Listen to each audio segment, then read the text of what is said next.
Почитувани добро вечер, во став гостува доктор Елизавета Спасик, специјалист офталмолог и хирург во Систина офталмологија. Докторке Спасик, добро вечер и благодарам за одвоеното време. Добро вечер на вас и на вашите гледачи. Голема благодарност за поканата. Пред скоро една година започна да функционира дијагностичкиот центар Систина офталмологија во Куманово. Што значи тоа за пациентите од нашиот град? Така е, пред година дена на мое задоволство и на задоволство на граѓаните во Куманово почна да функционира дијагностичкиот центар Систина офталмологија. Многу значи за пациентите, затоа што пред се на едно место може да се направи комплетен преглед со целокупната дијагностика. Нема потреба повеќе пациентите да се, што викаме ние, да се шетаат до Скопје и да се враќаат, се имаат на едно место. Кои се најчестите проблеми, односно заболувања на окото со кои што се среќавате секојдневно? Секојдневно најчесто се среќаваме со рефрактивна грешка. Што тоа значи? Тоа значи дека пациентите најчесто имаат потреба за корекција на диоптрија, за припишување очила, дали се работи за припишување за очила за далеку за вид, дали за очила за блиску, за читање. Тоа е една од најчестите симптоматологии за заболувања на окото со кои се сретнуваме. Катарактата е исто како водечки знак на намалена видна острина, доста застапена во нашата ординација. Диабетичката ретинопатија, како заболување кај пациентите кои имаат диабет, исто така е честа патологија. Глаукомот, да не го заборавиме, за кој велиме дека е тивок крадец на видот, е исто така повисоко на лествицата, што би кажале ние, во застапеноста на прегледи. Какви прегледи се потребни за нивно дијагностицирање и со каква апаратура располага центарот во Куманово? За сите тие прегледи имаме, ние велиме, основен офталмолошки преглед и основен субспецијалистички преглед. Што тоа значи? Пациентот кога доаѓа на преглед, прво одредуваме видна острина надалеку, односно дали гледа, дали окото гледа или има заматеност од поголем или помал степен. Следно нешто е мерење на очен притисок, кој исто така во офталмолошкиот преглед е обврзително. На широка зеница го испитуваме предниот сегмент на окото и задниот сегмент на окото. Во целокупната дијагностика најмногу ни помагаат апаратурата што имаме, софистицирана. Тоа е, значи, оптичката кохерентна томографија, која ни помага најмногу за патологијата на задниот сегмент, периметрија, ехографија, тонометрија. Тоа се тие, имаме и мала сала, што подоцна ќе споменеме што и како значи. Докторке, многу често луѓето знаат да кажат дека имаат перде, односно катаракта. Може ли да ни кажете какво е ова заболување на окото, како се дијагностицира, како се третира и дали се лекува? Така, во статистичките податоци говорат дека во популација над 65 годишна возраст 90% од пациентите имаат повеќе или помалку заматена видна острина. Така да, во може би ќе звучи чудно, во помалку развиените земји катарактата е водечки проблем во како водечка причина за слепило. Како се дијагностицира? Пациентот најпрво се жали на заматување во видот, за како намалена видна острина, како заматување. Кој ќе дојде на преглед кај нас, прво што ќе одредиме тоа е значи колку пациентот гледа на далеку, а потоа шириме зеница. Значи на широка зеница се работи комплетен преглед на преден сегмент и на заден сегмент. Кај нас, во нашиот дијагностички центар, значи имаме целокупна апаратура со која располагаме и во поглед на прецизна дијагностика и во поглед на сигурна дијагностика на катаракта. Што најчесто доведува до таквата состојба, односно до заматување на природната леќа? Вака, прво ќе споменеме за старачката катаракта, која се појавува со возраста. Се уште медицината нема точни сознанија што конкретно метаболички се случува во природната леќа, па доведува до нејзино заматување, ама при комуникација со пациентите доста често се доаѓа до заклучок дека генетскиот фактор знае да биде причина кај старачката катаракта. Од друга страна, ултравиолетното зрачење во последно време се смета дека има голема улога. Други некои фактори не се познати. Што се однесува до друг тип на катаракта, тоа е увеитична катаракта, односно внатрешно воспаление на окото може да доведе исто така до катаракта и тоа е еден тип катаракта. Конгениталната катаракта, тоа е катаракта кај деца. За неа веќе имаме некои сознанија кои фактори се причина, па може да биде заболување во текот на трудноќа кај мајката, например рубеола, може генетскиот фактор. И да не ја заборавиме диабетичката катаракта.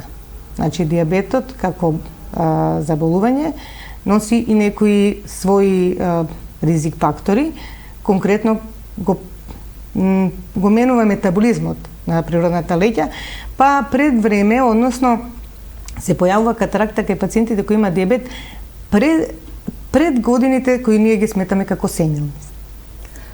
Дали може да се превенира ваквата состојба, односно можна ли е превенција? Најчесто не, бидејќи, како што реков, медицината нема се уште точно кажано кои се тоа фактори што го менуваат метаболизмот на леќа. Единствено може би ултравиолетното зрачење, кое го намалуваме со носење очила за сонце, кои од друга страна за ултравиолетното зрачење точно се знае дека и доведува до промени на макулата, односно на задниот сегмент на окото, така да тоа е нешто кај што можеме да не превенираме. Така, дали постои медикаментозна терапија, односно некои лекови капки? Тоа често прашуваат пациентите, меѓутоа не, на нашето тржиште има некои препарати кои може да се набават, меѓутоа не се ефикасни. Значи, немаат ефект во спречување, во прогресија, така да... Бидејќи станува збор за индивидуална прогресија на заматувањето на природната леќа, кога е вистинскиот момент за операција? Постои ли вистински момент за операција? Така, значи, прво ќе споменам дека таа индивидуална прогресија што значи? Значи дека кај некој пациент може би од почетокот од кога сме диагностицирале катаракта до моментот кога ќе пројави симптоми, односно кога пациентот ќе почувствува дека послабо гледа, може да поминат и години. Додека кај некои други пациенти, од моментот на појава на катаракта до првите симптоми може да бидат 2-3 месеци.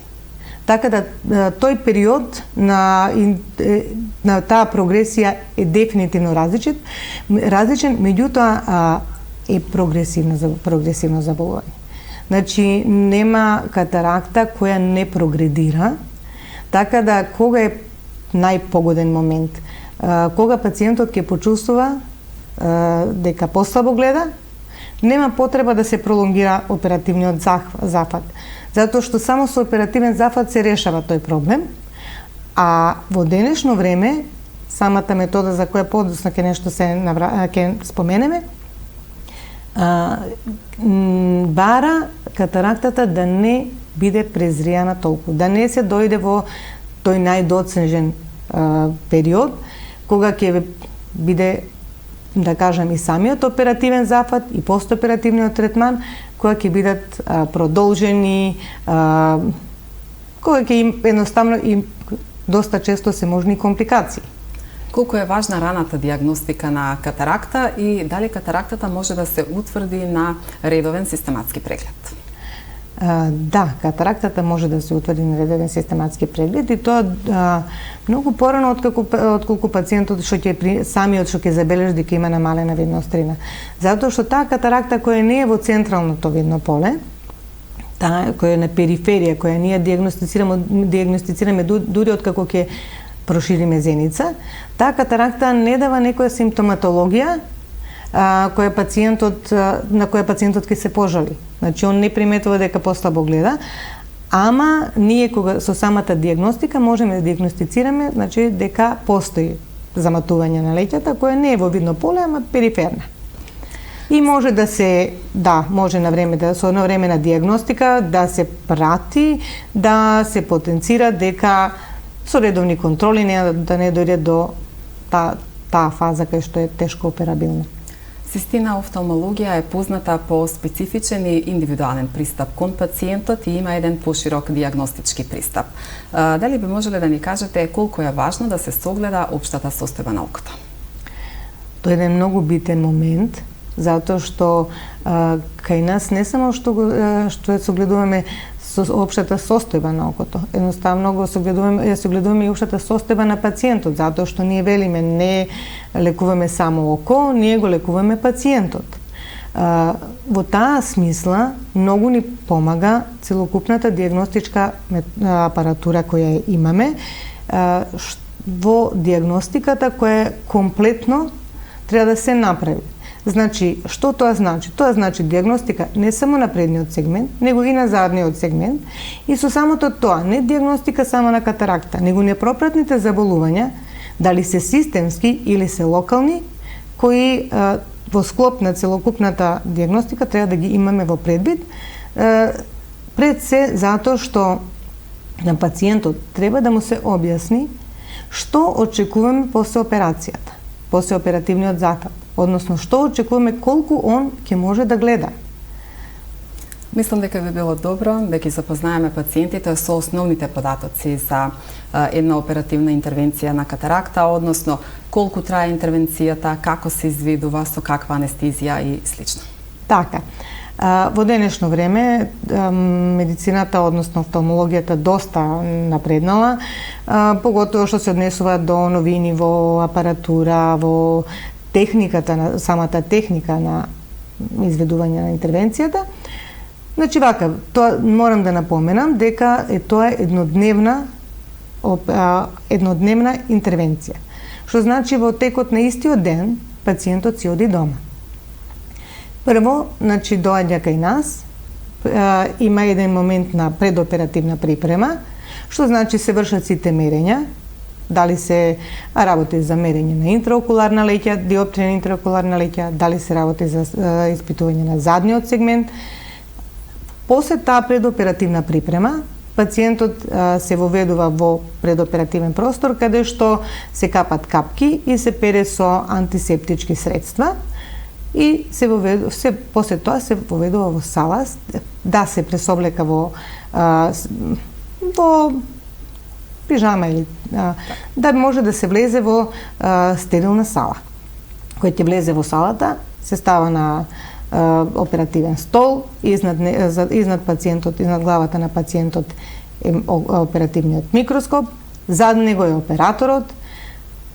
Тоа се условите, значи, за ние како хирурзи, значи тоа е хирургија на мал рез, така викаме, низ мал отвор на рожницата, правиме, значи, мал отвор од 2,4 мм, влегуваме во окото, ја отвараме предната капсула и со факоемулзификација апарат ја разбиваме, со метода факоемулзификација разбиваме леќата и ја шмукуваме.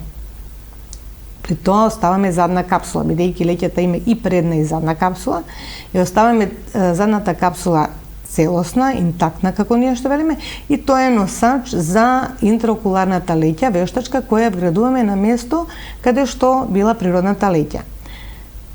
Раната не се шие, само се хидрира, така, значи само се хидрира и после тоа пациентот, после одморот половина час, се оди дома. Целокупната таа интервенција трае од прилика 10 до 15 минути.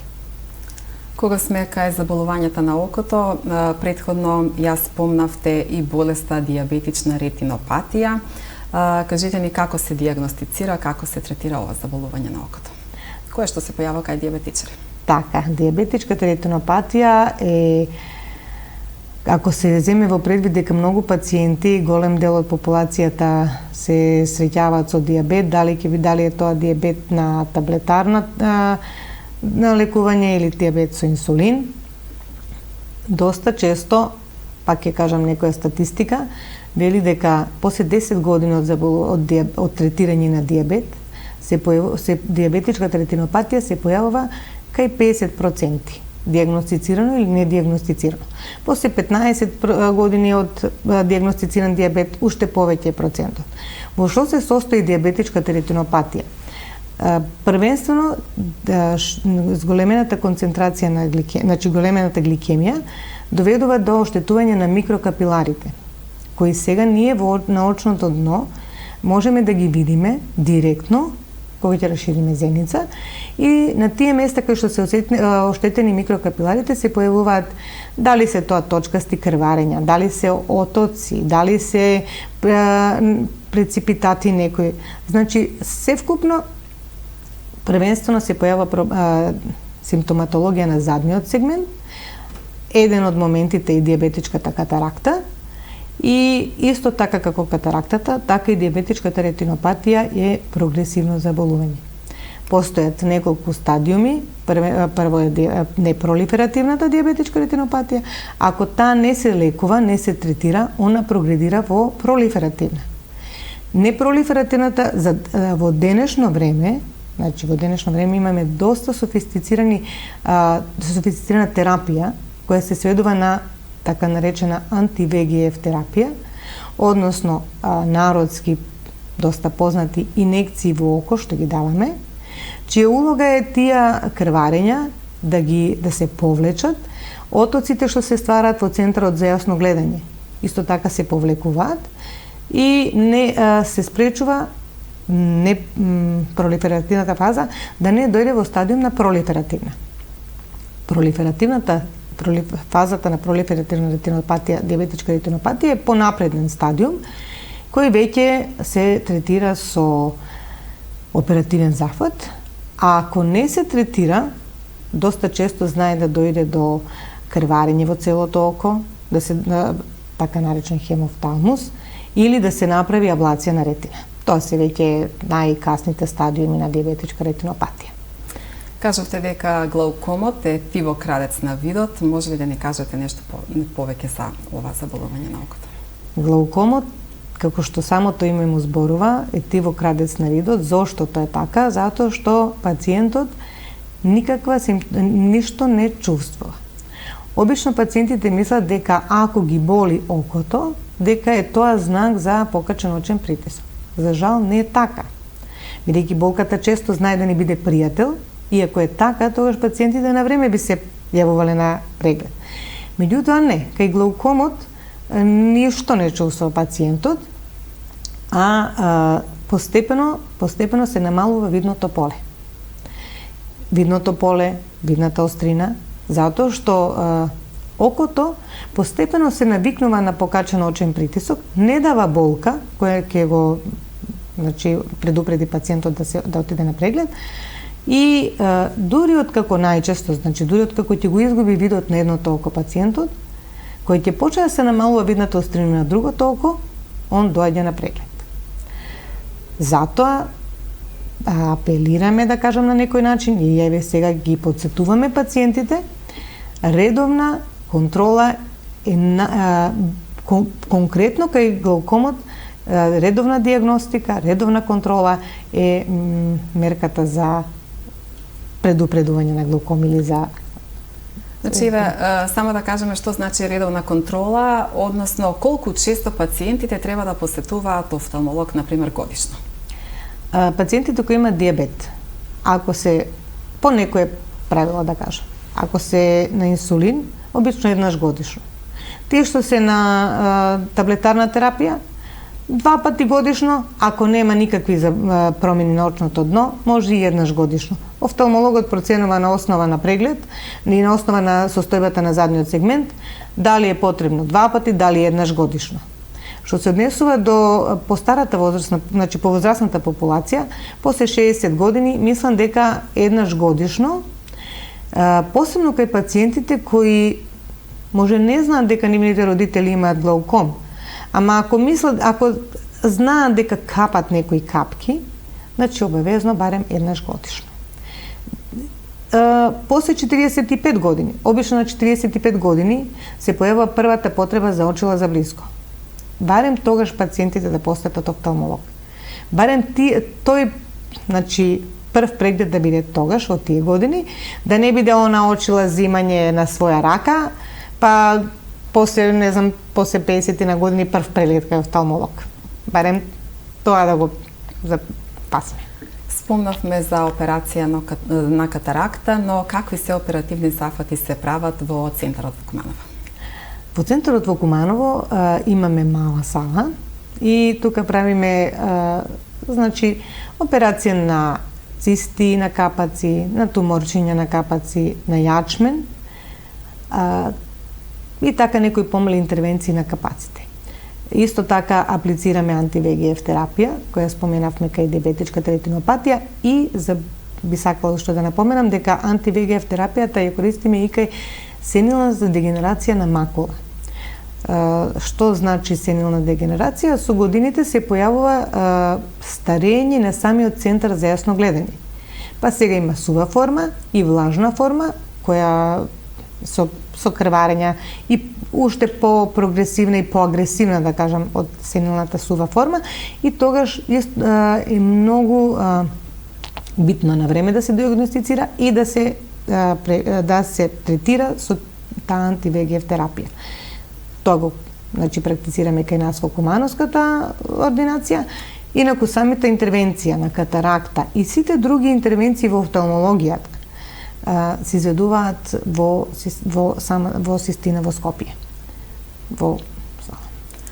Ви благодарам, докторке Спасиќ, на вечерашното гостување. Остана уште многу теми, но се надевам дека во некое следно издание на емисијата Став ќе имаме можност да поразговараме и на останатите теми. Ви благодарам. Ви благодарам и на вас. Ми беше задоволство и се надевам дека барем нешто малку им приближивме на пациентите што се однесува до оперативата на катаракта, што се однесува до диабетичката ретинопатија и дека тие некои совети ќе бидат добро прифатени. Ви благодарам. Благодарам. Почитувани гледачи, тоа беше се за вечерва. Останете со програмата на Телевизија Плюс. Пријатна вечер.